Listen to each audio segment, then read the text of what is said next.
Hi friends, ಇದು ಮಸ್ತ್ ಮಗ ಚಾನೆಲ್ನ ಇಂಟರ್ನ್ಯಾಷನಲ್ ಬುಲೆಟಿನ್ ಸುತ್ತು ಜಗತ್ತು.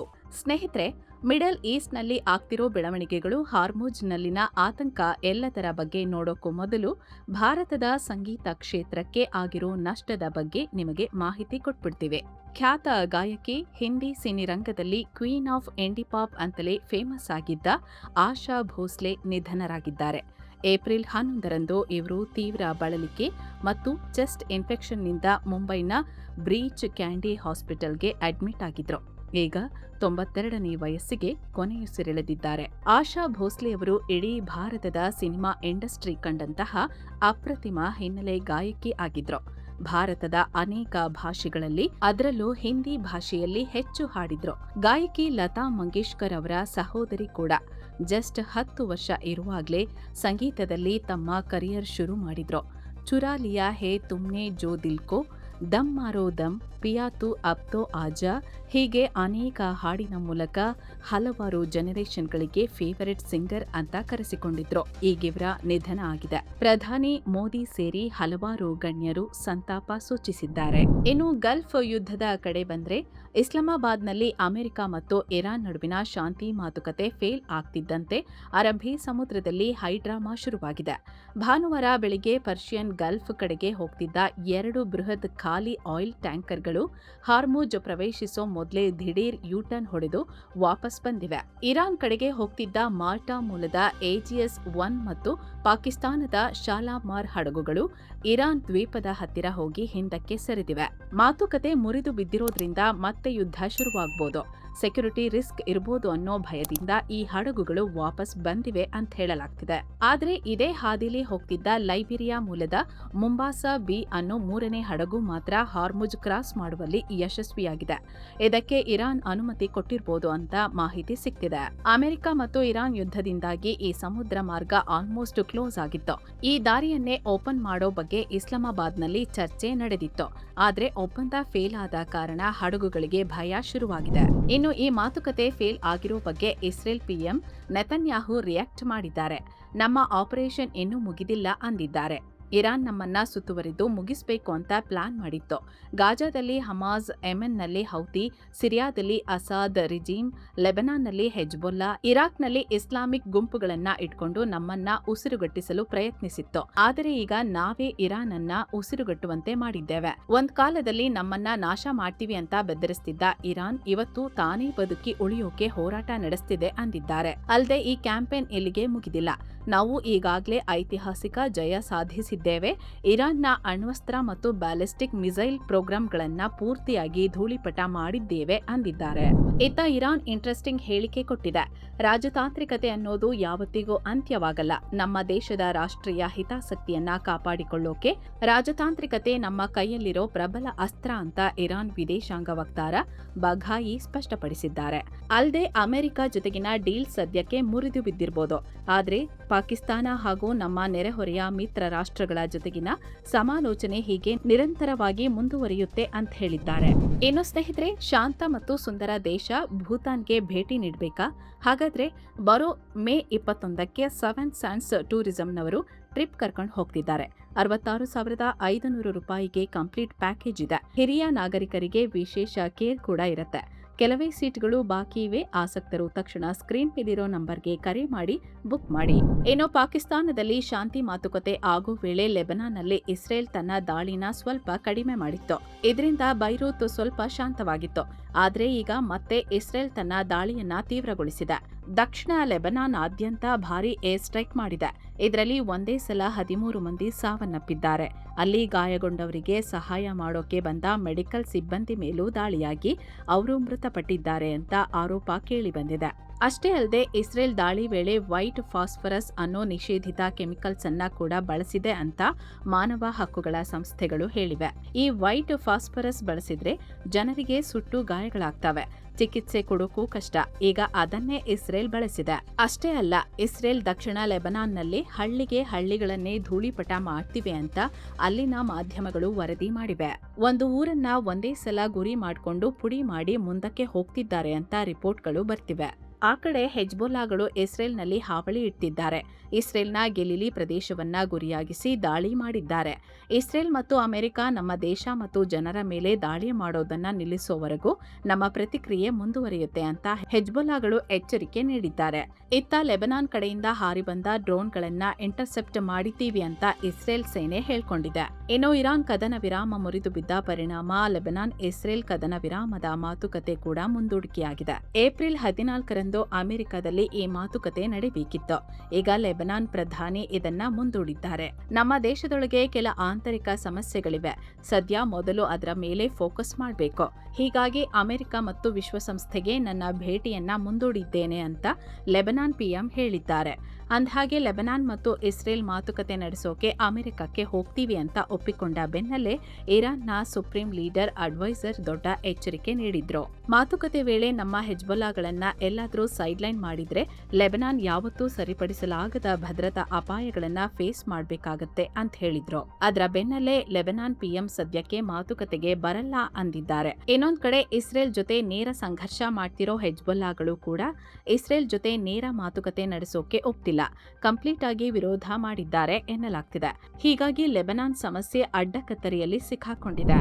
ಇನ್ನು ಲೆಬನಾನ್ ಮೇಲೆ ಇಸ್ರೇಲ್ ನಡೆಸ್ತಿರೋ ದಾಳಿಗೆ ಮಾರ್ಚ್ 2ರಿಂದ ಈಚೆಗೆ 2020 ಜನ ಸಾವನ್ನಪ್ಪಿದ್ದಾರೆ. 6436ಕ್ಕೂ ಹೆಚ್ಚು ಜನ ಗಾಯಗೊಂಡಿದ್ದಾರೆ. ಇನ್ನು ವೆಸ್ಟ್ ಬ್ಯಾಂಕ್ನಲ್ಲಿರೋ ಟಲ್ಕರೆಮ್ ಕ್ಯಾಂಪ್ ಮೇಲೂ ಇಸ್ರೇಲ್ ರೇಡ್ ಮಾಡಿದೆ. ಈ ವೇಳೆ ಸ್ಫೋಟಕ ತಯಾರಿಸೋ ಲ್ಯಾಬ್ ಪತ್ತೆಯಾಗಿದ್ದು ಅದನ್ನ ನಾಶ ಮಾಡಲಾಗಿದೆ. ಅಲ್ಲಿ ಸುಮಾರು 200 ರಾಕೆಟ್ ಥರದ ವಸ್ತುಗಳು ಮತ್ತು ಇತರೆ ಸುಧಾರಿತ ಸ್ಫೋಟಕಗಳು ಸಿಕ್ಕಿದ್ವು.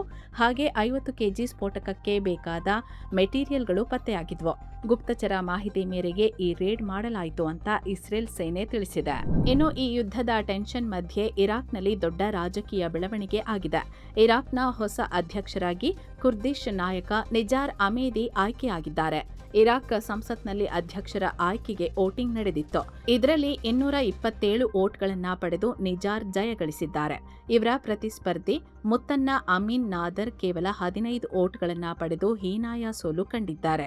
ಇನ್ನು ಅಧಿಕಾರ ವಹಿಸಿಕೊಳ್ತಿದ್ದಂತೆ ನಮ್ಮ ಮೊದಲ ಆದ್ಯತೆ ಇರಾಕ್ ಫಸ್ಟ್ ಅನ್ನೋ ನೀತಿ ಅಂತ ಅಮೇದಿ ಘೋಷಣೆ ಮಾಡಿದ್ದಾರೆ. ಅಷ್ಟೇ ಅಲ್ಲ, ಅಮೆರಿಕ ಇರಾನ್ ಯುದ್ಧದ ಟೈಮಲ್ಲಿ ಇರಾಕ್ ಮೇಲೆ ನಡೆದ ದಾಳಿಯನ್ನ ತೀವ್ರವಾಗಿ ಖಂಡಿಸಿದ್ದಾರೆ.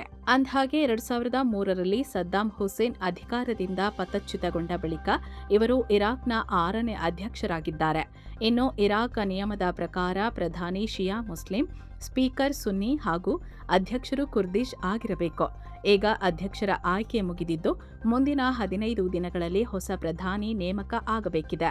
ಆದರೆ ಪ್ರಧಾನಿ ರೇಸ್ನಲ್ಲಿ ಇರಾನ್ ಬೆಂಬಲಿತ ನೂರಿ ಅಲ್ ಮಾಲಿಕಿ ಹೆಸರು ಮುಂಚೂಣಿಯಲ್ಲಿದೆ. ಒಂದ್ ವೇಳೆ ಅವರಿಗೆ ಪ್ರಧಾನಿ ಪಟ್ಟ ಕಟ್ಟಿದ್ರೆ ಇರಾಕ್ಗೆ ಅಮೆರಿಕ ಕೊಡ್ತಿರೋ ಬೆಂಬಲ ವಾಪಸ್ ಪಡಿತೀವಿ ಅಂತ ಅಮೆರಿಕ ಅಧ್ಯಕ್ಷ ಟ್ರಂಪ್ ಈಗಾಗಲೇ ವಾರ್ನಿಂಗ್ ಕೊಟ್ಟಿದ್ದಾರೆ. ಹೀಗಾಗಿ ಇರಾಕ್ ಪ್ರಧಾನಿ ಆಯ್ಕೆ ವಿಚಾರ ಭಾರೀ ಕುತೂಹಲ ಕೆರಳಿಸಿದೆ. ಇನ್ನು ಲಂಡನ್ನಲ್ಲಿ ಪ್ಯಾಲೆಸ್ತೈನ್ ಪರ ಪ್ರತಿಭಟನೆ ನಡೆಸುತ್ತಿದ್ದ 523 ಜನರನ್ನ ಪೊಲೀಸರು ಅರೆಸ್ಟ್ ಮಾಡಿದ್ದಾರೆ. ನಿಷೇಧಿತ ಪ್ಯಾಲೆಸ್ತೈನ್ ಆಕ್ಷನ್ ಸಂಘಟನೆಯನ್ನ ಬೆಂಬಲಿಸಿದ ಆರೋಪದ ಮೇಲೆ 18ರಿಂದ 87 ವರ್ಷ ವಯಸ್ಸಿನವರನ್ನ ಕೂಡ ಹಿಡ್ಕೊಂಡು ಹೋಗಿದ್ದಾರೆ. ಈ ಸಂಘಟನೆಯನ್ನ ಭಯೋತ್ಪಾದಕ ಗುಂಪು ಅಂತ ಈ ಹಿಂದೆನೇ ಬ್ಯಾನ್ ಮಾಡಲಾಗಿತ್ತು. ಇದಕ್ಕೆ ಸಪೋರ್ಟ್ ಮಾಡಿದರೆ ಬ್ರಿಟನ್ನಲ್ಲಿ 14 ವರ್ಷ ಜೈಲು ಶಿಕ್ಷೆಯಾಗೋ ಸಾಧ್ಯತೆ ಇದೆ. ಆದರೂ ನಿರಂತರ ಪ್ರೊಟೆಸ್ಟ್ ಮತ್ತು ಅರೆಸ್ಟ್ ನಡೀತಾ ಇವೆ. ಇನ್ನು ಇದಕ್ಕೆ ಮಾನವ ಹಕ್ಕುಗಳ ಸಂಘಟನೆಯಾಗಿರೋ ಅಮ್ನೆಸ್ಟಿ ಇಂಟರ್ನ್ಯಾಷನಲ್ ಪ್ರತಿಕ್ರಿಯೆ ಕೊಟ್ಟಿದೆ. ಇದು ಜನರ ಅಭಿವ್ಯಕ್ತಿ ಸ್ವಾತಂತ್ರ್ಯದ ಮೇಲೆ ಮಾಡ್ತಿರೋ ದಾಳಿ ಅಂತ ಹೇಳಿದೆ. ಇತ್ತ ಟ್ರಂಪ್ ಸರ್ಕಾರ ಇರಾನ್ ಅಧಿಕಾರಿಗಳ ಸಂಬಂಧಿಕರ ಗ್ರೀನ್ ಕಾರ್ಡ್ಗಳನ್ನ ಕ್ಯಾನ್ಸಲ್ ಮಾಡ್ತಿದೆ. ಲಾಸ್ ಏಂಜಲೀಸ್ನಲ್ಲಿ ಸೈಕಾಲಜಿ ಟೀಚರ್ ಆಗಿದ್ದ ಸೈಯದ್ ಇಸಾ ಹಶೇಮಿ ಮತ್ತು ಅವರ ಕುಟುಂಬದ ಗ್ರೀನ್ ಕಾರ್ಡ್ಗಳನ್ನ ಈಗ ಅಮೆರಿಕದ ಸ್ಟೇಟ್ ಡಿಪಾರ್ಟ್ಮೆಂಟ್ ಹಿಂಪಡೆದಿದೆ. ಅವರನ್ನ ಅಮೆರಿಕದಿಂದ ಗಡೀಪಾರು ಮಾಡೋಕೆ ತಯಾರಿ ನಡೆಸಿದೆ. ಅಂದ್ಹಾಗೆ ಈ ಹಶೇಮಿ ಇರಾನ್ನ ಮೊದಲ ಮಹಿಳಾ ಉಪಾಧ್ಯಕ್ಷೆ ಮಸೂಮೆ ಎಬ್ಟೇಕರ್ ಅವರ ಮಗ. ಕಳೆದ ವಾರವಷ್ಟೇ ಇರಾನ್ನ ಐಆರ್ಜಿಸಿಯ ಮಾಜಿ ಮುಖ್ಯಸ್ಥ ಖಾಸಿಂ ಸುಲೈಮಾನಿರ ಮೊಮ್ಮಕ್ಕಳ ಗ್ರೀನ್ ಕಾರ್ಡ್ಗಳನ್ನ ಕೂಡ ಅಮೆರಿಕ ಕಿತ್ಕೊಂಡಿತ್ತು. ಇತ್ತ ನೆರೆಯ ಬಾಂಗ್ಲಾದಲ್ಲಿ ಮತ್ತೆ ಹಿಂಸಾಚಾರ ಆಗ್ತಿದೆ. ಈಗ ಗುಂಪೊಂದು ಮುಸ್ಲಿಂ ಆಧ್ಯಾತ್ಮಿಕ ನಾಯಕನನ್ನ ಹತ್ಯೆ ಮಾಡಿದೆ. ಇವರನ್ನ ಶಮೀಮ್ ರೆಜಾ ಜಹಾಂಗೀರ್ ಅಂತ ಗುರುತಿಸಲಾಗಿದೆ. ಇವರ ಹಳೆಯ ವಿಡಿಯೋವೊಂದು ಆನ್ಲೈನ್ನಲ್ಲಿ ವೈರಲ್ ಆಗಿದ್ದು ಅದರಲ್ಲಿ ಅವರು ಕುರಾನ್ ಬಗ್ಗೆ ಅವಹೇಳನಕಾರಿಯಾಗಿ ಮಾತನಾಡಿದ್ದಾರೆ ಅಂತ ಆರೋಪಿಸಲಾಗಿದೆ. ಇದರಿಂದ ಸುಮಾರು 200ಕ್ಕೂ ಹೆಚ್ಚು ಜನ ಜನರಿದ್ದ ಗುಂಪು ಜಹಂಗೀರ್ ಅವರ ಮನೆಗೆ ನುಗ್ಗಿ ಮನಬಂದಂತೆ ಥಳಿಸಿದೆ. ತೀವ್ರವಾಗಿ ಗಾಯಗೊಂಡಿದ್ದ ಅವರು ಆಸ್ಪತ್ರೆಯಲ್ಲಿ ಸಾವನ್ನಪ್ಪಿದ್ದಾರೆ. ಸದ್ಯ ತನಿಖೆ ನಡೀತಿದೆ. ಇನ್ನೊಂದು ಕಡೆ ಬಾಂಗ್ಲಾದ ರಂಗಪುರದಲ್ಲಿ ಮುಸ್ಲಿಂ ಯುವಕನೊಬ್ಬನ ಕೊಲೆಯಾದ ಬೆನ್ನಲ್ಲೇ ಉದ್ರಿಕ್ತ ಗುಂಪುಗಳು ಹಿಂದೂಗಳ ಮನೆ ಮತ್ತು ಅಂಗಡಿಗಳ ಮೇಲೆ ದಾಳಿ ನಡೆಸಿದೆ. ರಕೀಬ್ ಹಸನ್ ಅನ್ನೋ ಯುವಕನನ್ನ ವ್ಯಕ್ತಿಯೊಬ್ಬ ಕೊಲೆ ಮಾಡಿದ್ದ. ಆದರೆ ಈ ಕೇಸ್ ದಾರಿ ತಪ್ಪಿಸೋಕೆ ಕೆಲ ಉದ್ರಿಕ್ತರು ಹಿಂದೂಗಳ ಮನೆ ಮತ್ತು ಅಂಗಡಿಗಳ ಮೇಲೆ ದಾಳಿ ನಡೆಸಿದ್ದಾರೆ ಎನ್ನಲಾಗ್ತಿದೆ. ಸ್ವತಃ ಮೃತ ಯುವಕನ ತಾಯಿ ನಮಗೂ ಹಿಂದೂಗಳಿಗೂ ಯಾವುದೇ ಜಗಳ ಇಲ್ಲ ಅಂತ ಹೇಳಿಕೆ ನೀಡಿದ್ರೂ ಕೂಡ ಈ ಥರ ಮಾಡಿದ್ದಾರೆ. ಸದ್ಯ ಪರಿಸ್ಥಿತಿಯನ್ನ ಪೊಲೀಸರು ತಿಳಿಗೊಳಿಸಿದ್ದಾರೆ. ತನಿಖೆ ನಡೀತಿದೆ. ಅಮೆರಿಕ ಪ್ರವಾಸದಲ್ಲಿರೋ ಭಾರತೀಯ ವಾಯುಪಡೆಯ ಮುಖ್ಯಸ್ಥ air chief marshal AP Singh ಅರ್ಲಿಂಗ್ಟನ್ನಲ್ಲಿ ಅಮೆರಿಕದ ವಾಯುಪಡೆ ಅಧಿಕಾರಿಗಳ ಜೊತೆ ಹೈ ಲೆವೆಲ್ ಮೀಟಿಂಗ್ ನಡೆಸಿದ್ದಾರೆ. ಅಮೆರಿಕದ ವಾಯುಪಡೆ ಮುಖ್ಯಸ್ಥ ಜನರಲ್ ಕೆನ್ ವಿಲ್ಸಾಬಾಚ್ ಮತ್ತು ಸೆಕ್ರೆಟರಿ ಟ್ರೋಯ್ ಮಿಂಕ್ರನ್ನ ಭೇಟಿಯಾಗಿದ್ದಾರೆ. ಈ ಭೇಟಿಯಲ್ಲಿ ಎರಡೂ ದೇಶಗಳ ವಾಯುಪಡೆಗಳು ಒಟ್ಟಾಗಿ ಕೆಲಸ ಮಾಡೋದು ಮತ್ತು ಮಾಡರ್ನೈಸೇಷನ್ ಬಗ್ಗೆ ಚರ್ಚೆ ನಡೆದಿದೆ. ಭಾರತ ಖರೀದಿ ಮಾಡ್ತಿರೋ MQ-9B ಸ್ಕೈ ಗಾರ್ಡಿಯನ್ ಡ್ರೋನ್ಗಳ ಬಗ್ಗೆಯೂ ಇಲ್ಲಿ ಮಾತುಕತೆ ನಡೆದಿದ್ದು, ಇಂಡೋ ಪೆಸಿಫಿಕ್ ಭಾಗದಲ್ಲಿ ಶಾಂತಿ ಕಾಪಾಡಲು ಭಾರತದ ಪಾತ್ರ ಬಹಳ ದೊಡ್ಡದು ಅಂತ ಅಮೆರಿಕದ ಅಧಿಕಾರಿಗಳು ಹೊಗಳಿದ್ದಾರೆ. ಇನ್ನು 1893ರಲ್ಲಿ ಅಮೆರಿಕದ ಚಿಕಾಗೋದಲ್ಲಿ ನಡೆದ ವಿಶ್ವ ಧರ್ಮ ಸಮ್ಮೇಳನದಲ್ಲಿ ಸ್ವಾಮಿ ವಿವೇಕಾನಂದರು ಮಾಡಿದ ಭಾಷಣ ಇವತ್ತಿಗೂ ಜನರ ಮನಸ್ಸಲ್ಲಿ ಹಾಗೇ ಇದೆ. ಈಗ ಆ ಭಾಷಣದ ನೆನಪಲ್ಲಿ ಸ್ವಾಮಿ ವಿವೇಕಾನಂದರ ಮತ್ತೊಂದು ಪ್ರತಿಮೆಯನ್ನ ಅನಾವರಣ ಮಾಡಲಾಗಿದೆ. ಈ ಹೊಸ ಸ್ಟ್ಯಾಚ್ಯೂ ಅಮೆರಿಕದ ಸಿಯಾಟಲ್ ನಗರದ ಡೌನ್ಟೌನ್ ಪ್ರದೇಶದಲ್ಲಿರೋ ವೆಸ್ಟ್ ಲೇಕ್ ಸ್ಕ್ವೇರ್ ಅನ್ನೋ ಜಾಗದಲ್ಲಿ ತಲೆ ಎತ್ತಿದೆ. ಈ ಪ್ರತಿಮೆಯನ್ನ ಖ್ಯಾತ ಶಿಲ್ಪಿ ನರೇಶ್ ಕುಮಾರ್ ಕುಮಾವತ್ ಕೆತ್ತಿದ್ದಾರೆ. ಕೆರಿಬಿಯನ್ ರಾಷ್ಟ್ರ ಹೈಟಿಯಲ್ಲಿ ಭೀಕರ ಕಾಲ್ತುಳಿತ ಸಂಭವಿಸಿದೆ. ಪರಿಣಾಮ 30 ಜನ ಸಾವನ್ನಪ್ಪಿದ್ದಾರೆ. ಯುನೆಸ್ಕೋ ವಿಶ್ವ ಪರಂಪರೆಯ ತಾಣವಾಗಿರೋ ಲಾಫೇರಿಯರ್ ಸಿಟಾಡೆಲ್ ಕೋಟೆಯಲ್ಲಿ ಈ ಘಟನೆ ಆಗಿದೆ. ಈ ಕೋಟೆಯ ವಾರ್ಷಿಕೋತ್ಸವದ ಸಂಭ್ರಮಾಚರಣೆಯಲ್ಲಿ ಭಾಗವಹಿಸೋಕೆ ಸಾವಿರಾರು ವಿದ್ಯಾರ್ಥಿಗಳು ಹಾಗೂ ಪ್ರವಾಸಿಗರು ಬಂದಿದ್ರು. ಆಗ ಕೋಟೆಯ ಪ್ರವೇಶ ದ್ವಾರದ ಬಳಿ ನೂಕುನುಗ್ಗಲು ಉಂಟಾಗಿತ್ತು. ಈ ಟೈಮಲ್ಲೇ ಮಳೆ ಬೇರೆ ಬಂದು ಈ ದುರಂತ ಸಂಭವಿಸಿದೆ. ಸಾವಿನ ಸಂಖ್ಯೆ ಮತ್ತಷ್ಟು ಜಾಸ್ತಿಯಾಗೋ ಆತಂಕ ಇದೆ. ಇನ್ನ ಹಿಂದೂ ಮಹಾಸಾಗರದಲ್ಲಿ 4.9 ತೀವ್ರತೆಯ ಭೂಕಂಪ ದಾಖಲಾಗಿದೆ. ಬೆಳಿಗ್ಗೆ 8:10 ಅಂಡಮಾನ್ ಸಮುದ್ರದಲ್ಲಿ ಈ ಕಂಪನ ಸಂಭವಿಸಿದೆ. ಭೂಮಿಯಿಂದ ಸುಮಾರು 10 ಕಿಲೋಮೀಟರ್ ಆಳದಲ್ಲಿ ಕೇಂದ್ರ ಬಿಂದು ಪತ್ತೆಯಾಗಿದೆ. ತೀವ್ರತೆ ಕಮ್ಮಿ ಇರೋದ್ರಿಂದ ಸದ್ಯ ಸುನಾಮಿ ರಿಸ್ಕ್ ಇಲ್ಲ ಅಂತ ಹವಾಮಾನ ಇಲಾಖೆ ಹೇಳಿದೆ. ಹಾಗೆ ಬೆಳಿಗ್ಗೆ 4:32 ಜಮ್ಮು ಕಾಶ್ಮೀರದ ದೋಡಾ ಜಿಲ್ಲೆಯಲ್ಲೂ ಭೂಕಂಪ ಆಯಿತು. 4.6 ತೀವ್ರತೆ ದಾಖಲಾಗಿದೆ. ಇಲ್ಲೂ ಕೂಡ ಭೂಮಿಯಿಂದ 10 ಕಿಲೋಮೀಟರ್ ಆಳದಲ್ಲಿ ಕೇಂದ್ರ ಬಿಂದು ಪತ್ತೆಯಾಗಿದೆ. ಸದ್ಯ ಯಾವುದೇ ಹಾನಿಯಾಗಿಲ್ಲ. ಅತ್ತ ತೈವಾನ್ ವಿಚಾರದಲ್ಲಿ ಚೀನಾ ಆಟ ಕಟ್ಟಿದೆ. ತೈವಾನ್ನ ಅತಿದೊಡ್ಡ ವಿರೋಧ ಪಕ್ಷ KMT ನಾಯಕಿ ಚೆಂಗ್ ಲಿ ವೂನ್ ಇತ್ತೀಚೆಗಷ್ಟೇ ಚೀನಾಗೆ ಭೇಟಿ ನೀಡಿ ಅಧ್ಯಕ್ಷ ಶಿ ಜಿನ್ಪಿಂಗ್ ಜೊತೆ ಮಾತುಕತೆ ನಡೆಸಿದ್ರು. ಈ ಭೇಟಿ ಬೆನ್ನಲ್ಲೇ ತೈವಾನ್ ಜನರನ್ನ ತನ್ನತ್ತ ಸೆಳೆಯೋಕೆ ಚೀನಾ ಈಗ 10 ಭರ್ಜರಿ ಆಫರ್ಗಳನ್ನು ಅನೌನ್ಸ್ ಮಾಡಿದೆ. ಚೀನಾ ಕಮ್ಯುನಿಸ್ಟ್ ಪಾರ್ಟಿ ಮತ್ತು ತೈವಾನ್ ವಿರೋಧ ಪಕ್ಷದ ನಡುವೆ ನೇರ ಸಂಪರ್ಕ ಸಾಧಿಸೋದು, ಎರಡೂ ದೇಶಗಳ ನಡುವೆ ಮತ್ತೆ ಪೂರ್ಣ ಪ್ರಮಾಣದಲ್ಲಿ ವಿಮಾನ ಸಂಚಾರ ಶುರು ಮಾಡೋದು, ತೈವಾನ್ನ ಟಿವಿ ಸೀರಿಯಲ್ಗಳು, ಡಾಕ್ಯುಮೆಂಟರಿ ಮತ್ತು ಆನಿಮೇಷನ್ಗಳಿಗೆ ಚೀನಾದಲ್ಲಿ ಅವಕಾಶ ಕೊಡೋದು ಹಾಗೂ ತೈವಾನ್ನ ಆಹಾರ ಮತ್ತು ಮೀನುಗಾರಿಕಾ ಉತ್ಪನ್ನಗಳ ಆಮದು ನಿಯಮಗಳನ್ನು ಸಡಿಲಿಸೋ ಆಫರ್ಗಳನ್ನು ಚೀನಾ ಕೊಟ್ಟಿದೆ. ಆದರೆ ಈ ಎಲ್ಲ ಆಫರ್ಗಳಿಗೂ ಚೀನಾ ಒಂದು ಕಂಡೀಷನ್ ಹಾಕಿದೆ. ಇದೆಲ್ಲ ಸಿಗಬೇಕು ಅಂದ್ರೆ ತೈವಾನ್ ಜನ ಸ್ವತಂತ್ರ ತೈವಾನ್ ಅನ್ನೋ ಕೂಗನ್ನ ವಿರೋಧಿಸಬೇಕು ಅಂತ ಹೇಳಿದೆ. ಸೊ ಫ್ರೆಂಡ್ಸ್, ಇದಾಗಿತ್ತು ಇವತ್ತಿನ ಜಗತ್ತಿನ ಸುತ್ತಾಟ. ಏನೋ ವಿಡಿಯೋ ಕೆಳಗೆ ಜಾಯಿನ್ ಆಪ್ಷನ್ ಇದೆ, ಆಸಕ್ತರು ಜಾಯಿನ್ ಆಗ್ಬೋದು. ಇದರಿಂದ ನಿಮಗೆ ವಿಶೇಷ ವಿಡಿಯೋಗಳು ಸಿಗುತ್ತೆ. ಹಾಗೆ ನಮ್ಮ ತಂಡಕ್ಕೆ ಬೆಂಬಲ ಕೊಟ್ಟಂತೆಯೂ ಆಗುತ್ತೆ. ಆಸಕ್ತರು ಕನ್ಸಿಡರ್ ಮಾಡ್ಬೋದು. ಹೀಗೆ ಮತ್ತೆ ಭೇಟಿಯಾಗ್ತಿರೋಣ. ನಮಸ್ತೆ.